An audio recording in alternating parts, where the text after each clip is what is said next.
ডিপিডিসির metre দুর্নীতির রাজা হিসেবে পরিচিত গিয়াসউদ্দিন জোয়ারদার যেন পুরস্কৃত হলেন। ক্ষমতার পালাবদলের পরও শাস্তির পরিবর্তে তিনি বাগিয়ে নিয়েছেন বাংলাদেশ এনার্জি রেগুলেটরি কমিশনের সদস্যপদ।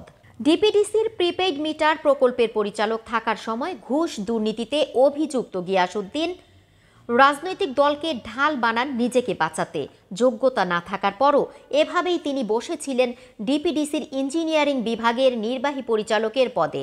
2020 থেকে 2022 সাল পর্যন্ত 2 বছর এই পদে ছিলেন। অভিযোগ রয়েছে, শেখ হাসিনা সরকারের মহাদুর্নীতিবাজ সাবেক প্রতিমন্ত্রী নজরুল হামিদ বিপুর ছত্রছায়ায় ডিপিডিসিতে দুর্নীতির আখড়া গড়েন গিয়াসউদ্দিন জোয়ারদার।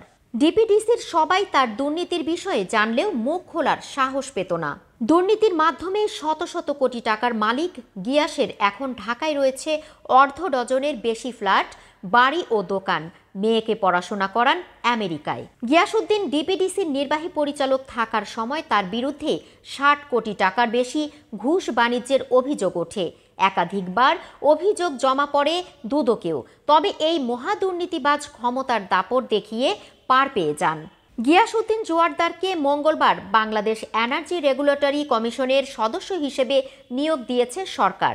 বিগত সরকারের আমলে সুবিধাভোগী ও দুর্নীতিবাজ এই কর্মকর্তা অন্তর্বর্তী সরকারের সময়ে এমন গুরুত্বপূর্ণ পদ কিভাবে পায় প্রশ্ন উঠেছে। প্রবাসী অনুসন্ধানী সাংবাদিক জুলকারনাইন শায়ের খান সামি এক ফেসবুক পোস্টে এমন প্রশ্ন তুলেছেন। তিনি বলেছেন, ডিপিডিসির প্রিপেইড মিটার প্রকল্পের পিডি থাকার সময় ব্যাপক অনিয়ম করে শত কোটি টাকার মালিক হন গিয়াস। হেক্সিন ঠিকাদারি কোম্পানির নিম্নমানের প্রিপেইড মিটার ক্রয় ও গ্রাহকের আঙিনায় মিটার স্থাপনের সময় সরকারের বিপুল রাজস্ব ক্ষতি সাধন করেন। এছাড়া ঠিকাদারকে সুবিধা দেওয়ার জন্য অন্তত 200 কোটি টাকা ঘুষ গ্রহণ করেছে গিয়াস। তাছাড়া ওই প্রকল্পের কাজের গুণগত মান না থাকার খেসারত হিসেবে মাত্র 1 বছরের মাথায় অনেক ট্রান্সফরমার বিকল হয়ে যায়। এতে জনগণের অর্থের বিপুল ক্ষতি হয়।